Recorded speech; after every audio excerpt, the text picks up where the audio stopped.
Hey dear viewer, this is Almighty Z, and let's talk about The Bear. It is blocked! Oh my goodness! No, not that bear. The TV show. I stumbled across this 2 years ago, and I was pleasantly surprised by what I found. It's about a young and accomplished chef, Carmy Berzotto, who's been given his family's sandwich restaurant after his older brother ends his life. But the restaurant, The Beef, is in dire straits with its large debt, and the kitchen structure isn't efficient nor sustainable. So Carmy tries to turn it around while dealing with the family tragedy, previous familial trauma, and the stress of running the shop. And while he attempts the turnaround, we're shown how several other characters in and out of the kitchen handle all the changes. It superbly showed the gritty reality of the restaurant industry, featured a variety of characters that all go on well-developed arcs in just one season, and had terrific dialogue that felt as natural as real-life conversations. Season 2 continued the story by having Carmy, Sugar, and Sydney lead the way on renovating The Beef into a high-end restaurant, The Bear. This involved everyone working on the infrastructure, dining room aesthetics, kitchen operations, creating a new menu, and improving their culinary and service skills. Not only was this an excellent example of project management, but it provides exceptional realism into all the thought and effort that goes into every minute detail in a restaurant. Several characters were given individual moments or episodes to provide more endearing details about them while they were trying to improve themselves. And Richie was given an incredible arc as a character and starred in the best episode of not just the season, but of the entire show. And the progression of the entire project culminates in the season finale at their first dinner service, to see if the months of work has paid off or if the entire endeavor will go up in flames. But does season 3 continue The Bear's excellence? For the most part, I'm happy to say yes. The way certain episodes are conveyed in montages brilliantly show how the restaurant is doing, how certain characters are handling their situations, and they're gripping the watch. Like the past 2 seasons, the cast is performing excellently, and the special guest roles continue to knock it out of the park. 2 characters are given episodes centered around their personal struggles this season. One around their start as a line cook, the other involving rebuilding a strained relationship during one of the most stressful times in her life. And my biggest criticism comes to one story arc and how the season ends. If you weren't satisfied with my synopsis of seasons 1 and 2, I may be going more in depth with them in later videos. I greatly enjoyed this show, and I'd love to talk about it more on this channel. But anyway, on to the season review. Light spoilers ahead. After opening night, Carmy reflects on his entire career and how badly things ended with Claire. The next morning, he tells the staff how the menu will be different every day. It's both to challenge and push the kitchen in order to prove to the world they are truly the best, despite how not everyone is on board with the idea. The day-to-day operations produce consistently great services, but behind the scenes, the kitchen is still intense. And despite packed services every night, the restaurant isn't turning a profit. And uncertainty rises when an acclaimed Chicago restaurant that developed Carmy as a chef and Richie as a host suddenly closes, providing a potential ominous future for The Bear. On top of all that, the restaurant is awaiting its first review from the Chicago Tribune that could sink or sail its chances. And throughout the undertaking, one major question keeps arising for Carmy. Is this all worth it? Now, what I just described may not sound like the most interesting show out there. There's no mystical world to explore or a huge adventure to unfold, but TV shows don't necessarily need these elements to be captivating. A grounded drama can be more thrilling and entertaining based on how the story is told and what characters are partaking in it. And this has been one of The Bear's biggest strengths. For example, for Carmy's reflection, we're shown in a montage all the bitter work he's gone through in his career. From his prep work in his first kitchen experience, to enjoying the beauty of Copenhagen, to receiving helpful mentorship and receiving abusive mentorship. Not only was this a fantastic way to tie together how Carmy knew various people to train his staff last season, but we the audience can fully understand just how far he's come as a chef. Before this moment, we knew he worked with some of the best chefs in the world, but now we're shown what exactly his journey looked like. We also knew how Carmy's trauma and stress in these moments have been driving his decisions in the show. But now when reflecting on everything and potentially losing the best relationship he's ever had, it's a fantastic way of showing his internal struggle. And by presenting us this montage now, we're given a complete and satisfying picture into the highs and lows of Carmy's career leading to the beginning of the show. Or another example is how we're presented a month of services in the restaurant. It's another montage that starts off routinely. Carmy adjusts the menu, Richie gives a prep talk to the servers, doors open, service commences. But gradually, more stressful moments and angry outbursts get added into the montage. Whether from miscommunication between staff and kitchen, to accidents, to Uncle Cicero frustrated over losing money. It's a great way of conveying how the restaurant is doing over time, and how despite the successful opening, many of the pressures of maintaining a restaurant remain, and how badly the stress and pressure is affecting our characters. And while Carmi's the main character, it's a disservice not to mention how well this gradual reveal of information is done with all the characters. Think of it like peeling back an onion. When peeling it back slowly, you get to see all the layers that make it up. Tina is another great example. We knew she was part of the beef staff for some time before Carmi took over. And like the rest of the staff, the death of Mikey deeply affected her as well. But here, she was given a solo episode that showed how she got the job in the first place and how important Mikey meant to her. And thematically, this season continues to reinforce what has made it so special. The importance of family, work-family relationships, handling anxiety, and the respect of the restaurant industry. The beef started by Carmi's father. Now Carmi is running it with his cousin Richie, his sister Natalie, and gets his financial support from his uncle Cicero. Throughout the show, we learn more about how they grew up together, get a taste of what home life was like, and how many issues from the past are brought into the day-to-day of the bear. Yet the show will also highlight how important having healthy family relationships is. It's a theme I always appreciate seeing in entertainment. Because despite the issues that may arise or have happened, the bond with your family is very important to your well-being. Even if there are issues still lingering, there is time for the relationships to heal. Because once you lose a family member, there's no getting them back. Regarding work family, there is a distinctive bond among all the staff of the Bear. Because they're all working as a cohesive unit, failures and successes are shared by everyone. Not too dissimilar to a loving family where everyone will want to support each other. The world of a chef is very unique compared to the average occupation, and it's excellent how often the show will present moments of connection through the environment, such as conversations over past mistakes in the kitchen or on-the-fly adjustments to get service done. Their break meals are called family time. Long hours are spent together before and after the restaurant serves its customers. And when a restaurant closes, it's called a funeral. And while it isn't a replacement for your family by blood, it can be a healthy extension of what you already have. And I can't emphasize enough how well The Bear showcases the beauty and grit that goes into restaurants. They are truly labors of love, with countless hours of training, food preparation, critical timing at service, creating a unique atmosphere, and dealing with thin profit margins and health concerns out the wazoo. Yet everyone involved deeply cares about providing a good meal to people, and it makes the endeavor worth it. Some experienced chefs see how vital their role is in society, as people have been forming good memories or celebrating achievements over a delicious meal for most of human history. I know I've celebrated graduations and birthdays at fine dining establishments. You probably have too. And The Bear provides an amazing way of giving you the perspective of those who have helped give you those memories. I've gained a ton of respect for everyone in food service after watching this show. And if you give it a shot, you likely will too. And if you don't, I fart in your general direction! Now I'd like to talk deeper about the season, so let's get into spoilers. You have been warned. I'm going to start with more details about Tina's episode, Napkins. One day, Tina got fired from her longtime staff job. Because she hated not being productive and her family needed 2 incomes to survive, she starts job hunting. One thing this episode nailed was how difficult it can be to find work when unemployed. It's an incredibly relatable struggle that makes us empathize with Tina's predicament. And Tina has to adjust to job searching in the internet era, where most applications are dealt with online, and realizes how hard it is to find any work as a middle-aged woman without a college degree. But one day after not getting an interview, she stumbles into the beef, gets a free sandwich, but sobs in the dining room with the arcade machines. Richie sees her and gets Mikey to calm her down.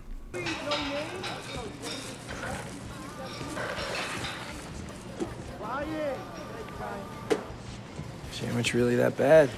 Mikey begins the approach with a soft joke. From his body language and the amount of time it takes to approach, it's clear he isn't comfortable right now. So to begin this way shows Mikey can be tender while handling emotional people. And it's a good start. No, I'm just...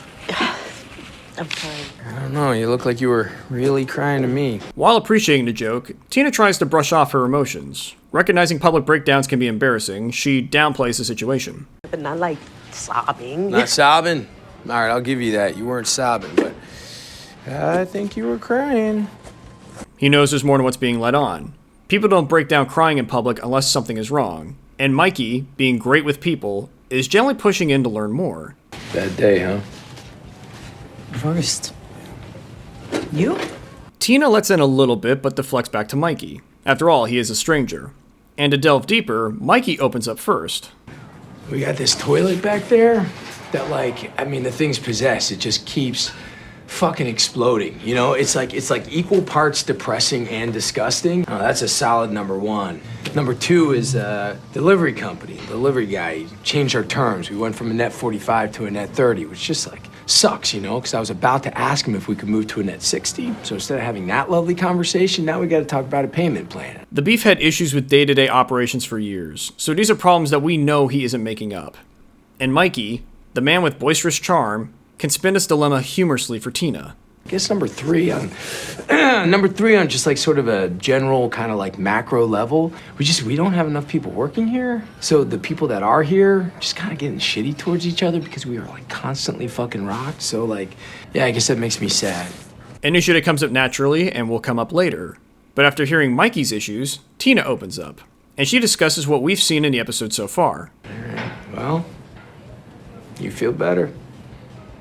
Not really. Not even a little fucking. But now the strangers know something about one another and at least take refuge in knowing others out there are struggling. Then Mikey gets a text. Check that out. From the montage in Tomorrow, we notice is when Carmi is in Copenhagen and sends Mikey a picture of his travels. But now we get Mikey's full reaction. No, my baby brother, he's a chef. Fancy. Yeah, he's a shit. Yeah. Yeah. He loved Carmi deeply, even if he never always told him or if it fractured towards the end. It's a very tender moment that leads to this. You ever know somebody who like knows exactly what it is in this world that they want to do, like fucking knows it, and not only do they know it, but they're really fucking good at it. Another small moment in the conversation that at first leads nowhere, but plants the seeds for something bigger. But now, Tina is fully invested, and she wants to learn more about this man who has been so inviting. It's a family business. Yeah. You know, my old man, he opened it. He also ran into the ground. He just like, there's a giant stack of unpaid bills. He took one look and he split. You know, he hightailed it, ran for the hills. The bad side of your family's history is typically a sensitive topic, but after bonding over their struggles, Mikey is willing to indulge more personal matters, including if he likes running the beef. Yeah, I definitely do not like never not being fucked. You know, I don't like that you got to make enough money every single day just to pay for yesterday. I don't like it when when shit happens, the oven breaks or the sewer line backs up. I don't like it when the delivery company forgets fucking onions, you know? But yeah, no, I do. I like the people, you know? Tina adds that maybe that's why people run restaurants, and Mikey replies with a major theme of the show. I don't like sounds like bullshit, but I think that like if you really consider, you know, like the special moments, you know, of your life, like celebrations, good times, you know, cheer, I feel like, you know, they always happen around food. You believe that? Yeah, I think I am starting to. Tina asks Mikey if he could do a dream job, what would he do? I don't know. I mean, you? I don't think I have a dream job. With a culture that emphasizes following your dreams to pursue a career, this response is very relatable for a lot of people. Sometimes dreams are very hard to obtain or, in the case of our characters, unclear. It doesn't mean something's wrong with an individual who feels this way, or they can't work on something productive. It just means they may need to find another path from others to succeed. This inspires Mikey to talk about a field trip he went on as a kid. Every single floor, it was like a different business, you know? It was all official. You know, people working, you know, in suits and dresses and, like, doing their thing. I remember thinking, like, this building, it's like a building of dreams, you know? What kind of dreams? Well, if you think about it, like, every single one of those people, they had, like, one dream, right? And that led them to that building and then to that floor and then to that job. It's just like, you know? And did Mikey see it as a dream job for himself? No, dude, it was, like, totally fucking depressing. I mean, it, like, killed me. Another response that resonates with a lot of people. The 9-to-5 office job isn't for everyone, and its asinine corporate politics and culture can be soul-sucking. Thankfully, there are other careers that avoid this path, and that's a good thing. If everyone worked in an office, society would crumble. And now, with both parties completely trusting one another, Tina gives details about her former employer and who she's competing with for jobs. And when I'm applying for all these jobs, it's all kids, right? They look like kids. Is that not the fucking worst? And yet she doesn't feel bitter and instead reflects on where she's at in life. But also beautiful, you know? They seem like hungry, you know? And I was thinking to myself, like, maybe I lost that in myself. Yeah. And I was thinking it would be real easy for me to get really angry at these kids. Like, fuck them kids. They don't know shit. They haven't been through nothing. They don't know real stress. But I'm also like, I would give anything to be one of them motherfuckers. The trials and tribulations of life can wear people down. Motivations can wither and vanish, and it's easy to just feel angry towards those that haven't experienced the hardships you have. But Tina is not petty. Instead, she's willing to be self-reflective on her situation. An admirable feat that isn't always easy. Although young people haven't gone through her hardships, the drive to be successful is still admirable. They want to make something of themselves, potentially accomplish their dreams. And it's good if they can achieve what they seek, something Tina never fully had. Instead, Tina has a different motivation for wanting to work. I don't need to be inspired. I don't need to be impassioned. I don't need to make magic. I don't need to save the world, you know? I just want to feed my kid, you know? It may not be following a dream to become an astronaut or surgeon, but the motivation to provide for those you care about will always be commendable. It shows you're selfless and do want to be productive in society. Your path just isn't as direct with someone with a clear goal to achieve it. And upon hearing this, Mikey realizes something. Listen, you might totally throw that fucking sandwich in my face and like, have at it, all right? Because I'm just gonna say, full disclosure, this place, it sucks. Like, it sucks. It's like, you go home and you fucking smell it, you know? And it's like insane, and there's so much fucking yelling here. But I swear to you, there are days that it is so much fun. Like, it is so much fun. With how honest the conversation has been, and Mikey wanting to remain on good ground with Tina, he continues to be frank before offering the following. What are you asking me? I need a new line cook. And Tina, pleasantly surprised yet taken aback, offers her resume. What the fuck am I gonna do with a resume? I'll go clean the toilet with a fucking resume. I don't need a resume. I talk to you. The item needed for all corporate jobs isn't needed for what she has now obtained. And while ironic, it also adds to how grounded this work environment will be. They care more about what you can do face to face rather than what's artificially presented. And before being called back to the line, Tina Marrero, by the way. Hey, Michael Berzotto. Okay. And I appreciated the conversation. another notable moment in this interaction. They didn't even know one another's name, yet were willing to have a personal conversation and offer employment, because both characters could bond over genuine struggles and their respective personalities. Finally, relieved and content after the uncertainty of her future, the scene ends with Tina biting into her sandwich. Because The special moments, you know, of your life, you know, they always happen around food. the reason why I went into detail with this scene is because of how brilliantly it accomplishes the following. It progresses the story from Tina struggling to find work to joining the Bear. It shows how two characters who just meet could bond over what life is throwing at them, and not only begin a close friendship, but one walks away with a new career path that we knew would blossom into something greater. We're seeing Mikey in his prime and how endearing he could be to everyone. And why the restaurant is so endearing to Tina, and why she was so resistant to the changes Carmi and Sydney were implementing in Season 1. They were changing the remnants of a man who gave her a new career path in life. And her ambitious nature reminded her of the competition she's had to endure. And finally, conveying the ideas of what makes a satisfying career, whether you have a dream or not. This entire interaction highlights what I love about this show. It consistently has dialogue that naturally conveys information about each character, coherently progresses the story, and gives insightful perspectives on life. And while this episode was one of the best of the season, it wasn't my personal favorite. There's another episode that had these qualities and then some. But I want to discuss this one separately, and expect something around this very soon. To go back to Carmi, there is an amazing scene here that ties back into Season 1. While attending the final dinner of ever with his fellow chefs, he spots at another table Chef David, the man he worked for in New York and is responsible for a decent bit of Carmi's trauma. David is the personification of a perfectionist, constantly striving for flawlessness and willing to destroy the fabric of his chefs in order to obtain it. He's a ghost that haunts Carmi whenever he fears he's inadequate, so Carmi confronts him on why he tortured him. You're welcome. I'm welcome? For what? You were an okay chef when you started with me. And you left an excellent chef. So you're welcome. It's a stunning and coherent revelation. Chef David believes his mentorship tactics are justified if the ends can achieve the excellence, no matter the means. Emotional and mental pain be damned. You wanted to be great.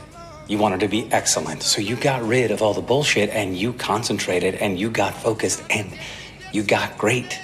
You got excellent. Many compare this scene in relationship to Fletcher and Andrew from Whiplash, and they are fair comparisons. They're both mentors who believe in pushing their students through extreme stress in order for them to grow. So when Carmi begins to sob angrily afterwards, knowing how dissatisfying he thought this moment of retribution would be, it brilliantly captures the bitterness of the situation. Yet following it is another scene with a mentor that's more uplifting. The yin to Chef David's yang, Chef Terry. Hey, old friend. Hi, Chef.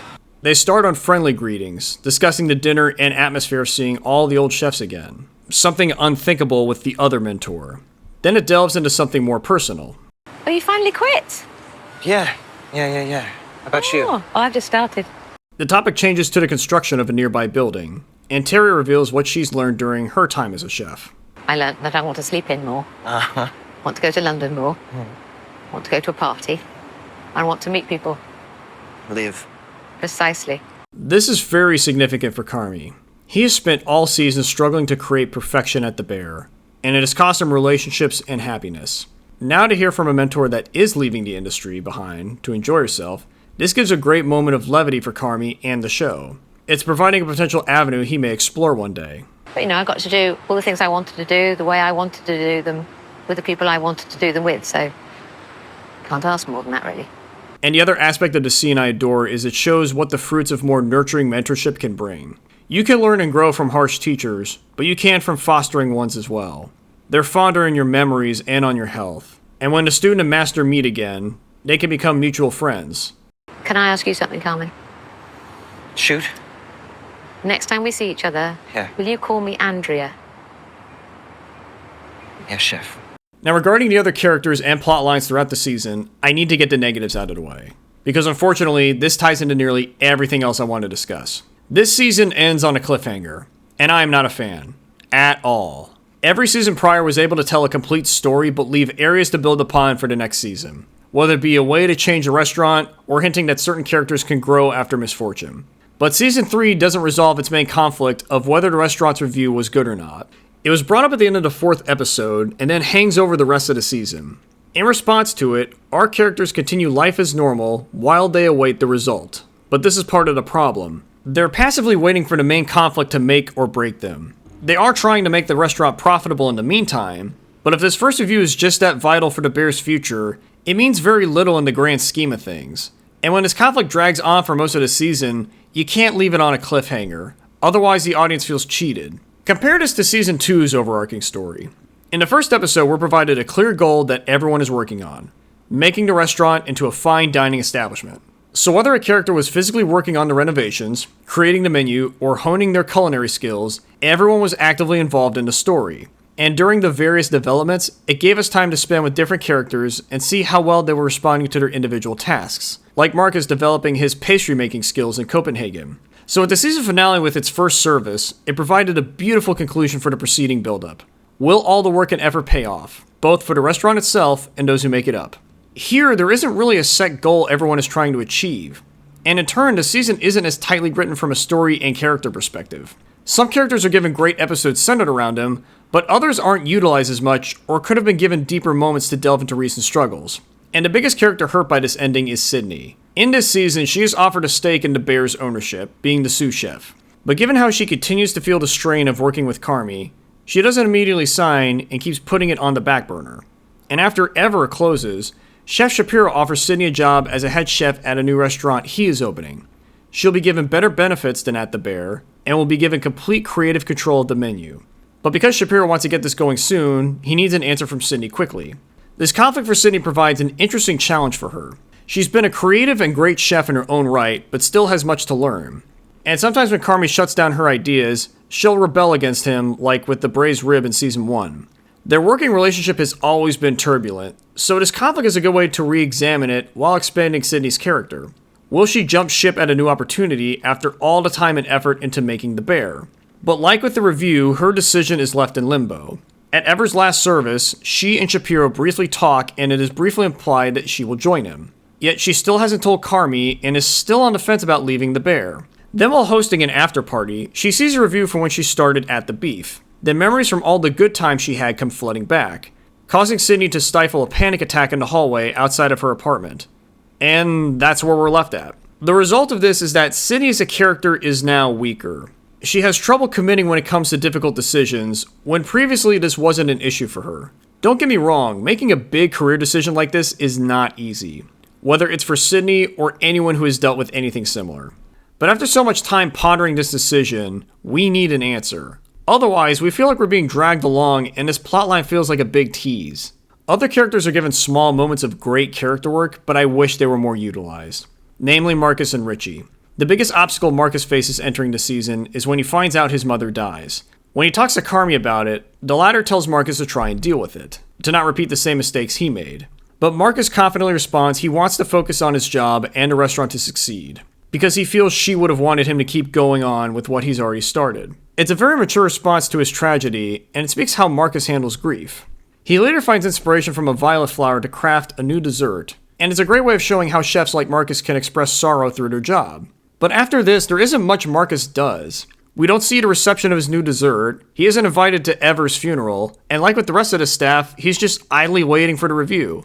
And there's only one scene where he talks to Sydney too. It's a very good scene with the two connecting over how they've both lost moms, and put gallows humor on the situation. But that's it. And it's disappointing with how the relationship has been forming over the last 2 seasons to essentially be put on hold. They've helped each other professionally and personally, and it would have been nice to continue to see this blossom. As for Richie, we're shown more about his relationship with his daughter and his ex-wife. With Tiffany, his ex, it's still a very friendly and supporting relationship. She even wants Richie to be at her second wedding because she doesn't have a lot of family left. It's a fascinating way to show us the status of the relationship because we still haven't been shown why they divorced in the first place. And it's not a bad thing at all, it's building intrigue. As for his daughter, we're shown a warm and loving scene of the two before he drops her off with Tiffany. And when Natalie becomes concerned about giving birth to her child, Richie comforts her by relaying his experiences he's had with his daughter. All good moments of Richie being tender and handling familiar relationships very well.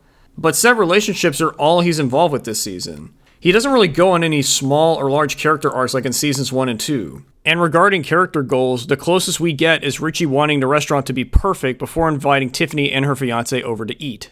But with the main cliffhanger, this arc is just put on pause. And like with Marcus, you wonder if they could have done more with him this season. And finally, let's talk about the facts. We're given more comedic moments with him this season, and they are pretty amusing. We even get a John Cena cameo as yet another fact brother. But with the shortcomings I've just described, these scenes kind of detract from the season. If you cut some of these scenes, you get more time to flesh out or finish the other story arcs. And their biggest contribution to the other arcs is trying to convince Claire that Carmi still cares about her, even if he can't express it. But there's no resolution whether this mends the relationship because cliffhanger. But regardless of my criticisms, I still greatly enjoy this season. It has some valleys, but there are some amazing peaks too. And luckily, the valleys don't badly damage the show. It's just meandering. I'm still greatly invested in The Bear. I think it should continue to get more recognition from general audiences. And when season 4 comes around, I'll be eager and ready. Hungry for more. Anywho, thank you all for watching. Expect more videos from me, Almighty Z, discussing more media from A to Z. So long.